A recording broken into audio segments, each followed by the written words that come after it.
ગુજરાતમાં આમ આદમી પાર્ટી પોતાનું પહેલું ઇલેક્શન 2014માં લડી, પણ ત્યારે એની કોઈ નોંધે ના લેવાય. એની પછી 2015ના સ્થાનિક સ્વરાજના અને 2017ના વિધાનસભાના ઇલેક્શનમાં પણ એની કોઈ જ નોંધ ના લેવાય. પણ 2021ના ઇલેક્શનમાં પાસ કન્વીનરોના કોંગ્રેસ જોડે વિવાદને લીધે અસ્તિત્વમાં આવેલી આપનો વોટ શેર ત્યારે 13.28% રહ્યો હતો. એની પછી 2022ના ઇલેક્શનમાં તો આમ આદમી પાર્ટીએ મોટા સરકાર બનાવવાના દાવા કર્યા હતા.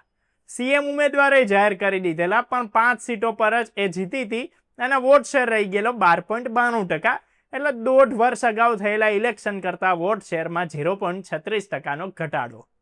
2022ના વિધાનસભાના ઇલેક્શનમાં આમ આદમી પાર્ટીએ ગુજરાતમાં 100 કરોડથી પણ વધારે રૂપિયાનો ખર્ચો કર્યો હતો, છતાં એના વોટ શેરમાં ઘટાડો થયેલો અને સુરતમાં જ્યાં એના કોર્પોરેટરો જીત્યા હતા ત્યાંની વિધાનસભા સીટો પર એની હાર થઈ હતી. હજુ એનાથી મોટી વાત કરીએ તો 2024ના લોકસભાના ઇલેક્શનમાં તો આમ આદમી પાર્ટીનો ગુજરાતમાં વોટ શેર ખાલી 2.7% જ રહી ગયો. હવે આપવાળા એમ કહેશે કે ભાઈ ગુજરાતમાં તો અમે 2024માં 2 સીટ પર જ લડ્યા હતા, પણ ભાઈ વધારે સીટો પર લડવા માટે તમારી જોડે ઉમેદવાર ક્યાં હતા? અને લડ્યા હોત ને તોય જે 2 સીટ પર તમે લોકસભાનું ઇલેક્શન લડ્યા હતા ને એમાં આવતી 14 વિધાનસભા સીટો પર 2022 કરતા તમારો વોટ શેર ઘટ્યો જ તો. એટલે જ્યાં લડ્યા છો ને ત્યાં પણ તમને અગાઉના ઇલેક્શન કરતા તો ઓછા જ વોટ મળ્યા હતા. ગુજરાતમાં છેલ્લા 3 ઇલેક્શનના આંકડા પ્રમાણે આમ આદમી પાર્ટીનો વોટ શેર અને એના વર્ગમાં રહેલી સ્વીકાર્યતા ઘટતી જ જાય છે. અને એનું સીધું કારણ છે કે આપ જ્યાં જીતે છે ત્યાં કંઈ જ કામ નથી કરતી, ખાલી દેખાડા અને વિવાદો જ કરે છે, બેફામ ભાષણો અને શબ્દ પ્રયોગો કરે છે, ન્યુસન્સ કરે છે, શિક્ષિત ને ઈમાનદાર પાર્ટીની વાતો કરે છે, પણ આપના નેતાઓ તોડબાજી કરતા પકડાય છે. થોડું મહત્વ મળે એટલે આછલકાઈ કરવા માંડે છે. આપણે જોયું જ ને કે ભાઈ ગોપાલ ઇટાલિયા ધારાસભ્ય બન્યા પછી લોકો જોડે બેફામ ભાષામાં વાતો કરતા, કોઈ સવાલ કરે તો તોછડાઈ તરકડાઈ કરતા જોવા મળ્યા છે. અને લોકો કદી આવા નેતાઓને વધારે નથી સ્વીકારતા. ભૂલે ચૂકે એકવાર વોટ આપી દીધો હોય ને વાતોમાં આવીને તો એ લોકો ફરી વખત તેવાને હરાય જ દે છે અને એમનું રાજકીય કરિયર પતાવી દે છે.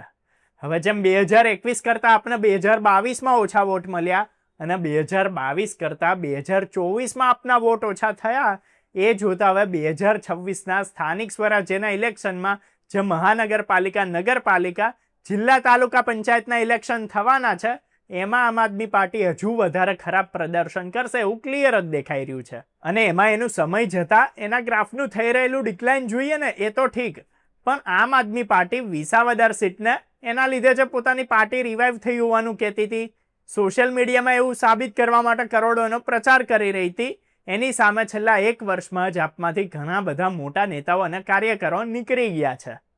જે ગોપાલ ઇટાલિયાને પોસ્ટર બોય બનાવવા નીકળ્યા હતા એ ગોપાલ ઇટાલિયા હવે પોતાની વિધાનસભા વિસાવદરમાં ચાલે એમ નથી રહ્યા. ગોપાલ ઇટાલિયાના નામે હવે નવા વોટ મળવાના તો દૂર, પણ 2 વોટ ઓછા થશે. પણ મજબૂરીના માર્યા ઇલેક્શન સુધી આપવાળાઓએ એ ભાઈને મારી મચડીને પરાણા ચલાવવા પડે એ હાલત જ છે એમની. જે ઈસુદાનના સીએમ ઉમેદવાર જાહેર કરીને નીકળ્યા હતા અને પત્રકાર તરીકે ઈસુદાનની જે લોકપ્રિયતા હતી, આજે લોકોમાં કોઈ એમની ચર્ચા કે લોકચાહના જોવા નથી મળતી કે ના એમના કોઈ ચાહક એમને યાદે કરે છે. જે સુરતથી આપ ઊભી થઈ હતી એ સુરતના આપના 40-50% જેટલા કોર્પોરેટરો તો ભાજપમાં જતા રહ્યા છે. એટલે હવે આપ પાસેના ગ્રાઉન્ડ લેવલની ટીમ બચી છે કે ના તો કોઈ નેતાઓ વધ્યા છે. દિવસે ને દિવસે આ પાર્ટી ખતમ થતી જઈ રહી છે અને હવે ગુજરાતના 2026ના સ્થાનિક સ્વરાજ્યના ઇલેક્શનમાં આપ ભૂંડું હારશે એ તો નક્કી જ છે. પણ એની પહેલાની ચિંતા આમ આદમી પાર્ટીને એ છે કે એને પૂરા ઉમેદવારો મળશે ખરા?